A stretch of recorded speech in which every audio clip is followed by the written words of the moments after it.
L'iode est un composant vital pour la santé humaine. Mais beaucoup d'entre nous ignorent son importance. Sans iode, nous sommes exposés à un métabolisme défectueux de notre organisme et à de graves problèmes pouvant affecter notre croissance. Les habitudes alimentaires ne prennent pas suffisamment en compte l'iode, ce qui met surtout en danger la santé de nombreuses personnes, la femme enceinte notamment. L'iode est un composant clé des hormones thyroïdiennes, qui sont nécessaires à la croissance et au métabolisme de l'organisme, au développement du cerveau, mais aussi à la survie de l'enfant durant la grossesse. Mais la plupart d'entre nous n'ont aucune idée de la quantité d'iode dont a besoin leur organisme. Ils ne savent pas non plus d'où vient ce composant à forte valeur nutritive.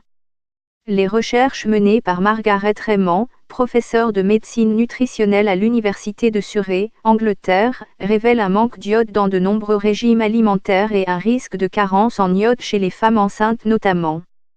Pourquoi avons-nous besoin d'iode ? La carence en iode est l'une des causes de troubles de la mémoire, selon le professeur Raymond. Si la femme enceinte a un déficit en iode, son enfant peut naître avec un trouble de la mémoire ou une déficience congénitale en hormones thyroïdiennes, ce qui était historiquement connu sous le nom de crétinisme, explique le professeur Raymond. Le mot crétin a par ailleurs été inventé pour décrire une personne malade, vivant dans les Alpes, où l'iode est rare. Les médecins estiment que cette région fait partie de celles où le goitre est très fréquent. Le goitre, un gonflement de la glande thyroïde, au niveau du cou, est un effet secondaire de la carence en iode. Explique Margaret Raymond. Le poisson et les œufs contiennent plus d'iode que n'importe quel autre aliment. De nombreux pays ajoutent de l'iode à leur sel de table, en raison de sa forte valeur nutritive. Dans beaucoup d'autres pays, comme le Royaume-Uni, le lait et ses dérivés sont les aliments qui fournissent le plus d'iode, parce que l'alimentation du bétail est enrichie à cet effet. Iode et quotient intellectuel. Pourtant, dans le monde industrialisé, la carence en iode est de plus en plus fréquente à cause du manque d'aliments riches en iode et du choix délibéré de certains de ne pas en consommer. Une récente étude menée par l'Institut norvégien de la santé publique auprès d'un groupe de personnes d'âge et de sexe différents, dont des femmes enceintes, montre que les plus végétariens de la cible sont les plus exposés à la carence en iode.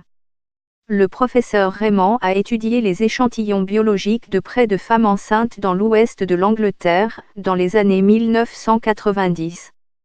Il a examiné leur état de santé, de même que la croissance de leurs enfants, avec l'aide de sa collègue Sarah Batt. Ils se sont intéressés au QI, quotient intellectuel, et aux compétences des enfants en lecture. Il découle de cette étude, selon Sarah Batt, que les enfants nés de femmes présentant une carence en iode étaient beaucoup plus susceptibles que les autres d'avoir un faible QI. Plus la carence en iode chez la mère est grave, plus les compétences de l'enfant en lecture étaient faibles, constate-t-elle. D'où vient l'iode ? La mer est le plus gros producteur d'iode qui existe dans la nature. La carence de ce nutriment a été notée, en dehors des Alpes, dans les vallées isolées du nord du Pakistan et dans les régions montagneuses d'Italie, de la Russie, d'Asie centrale et dans plusieurs régions d'Afrique. Vivre dans une région sujette à des inondations est tout aussi mauvais pour la santé, car ce genre d'intempéries est nuisible à l'iode. De quelle quantité d'iode a-t-on besoin ? Il est conseillé aux femmes de consommer 150 à 300 microgrammes d'iode par jour, contre 150 pour les hommes. Mais la teneur en iode variant d'un aliment à l'autre, il est presque impossible de déterminer la quantité de nourriture qu'il faut manger pour atteindre le niveau optimal. De même, faut-il signaler que le poisson gras est moins riche en iode que le blanc du poisson. Le lait contient plus d'iode en hiver que pendant les autres saisons. La meilleure façon de rester en bonne santé est de manger une alimentation variée et de ne pas exclure volontairement certains aliments, sauf si cela est recommandé par un médecin.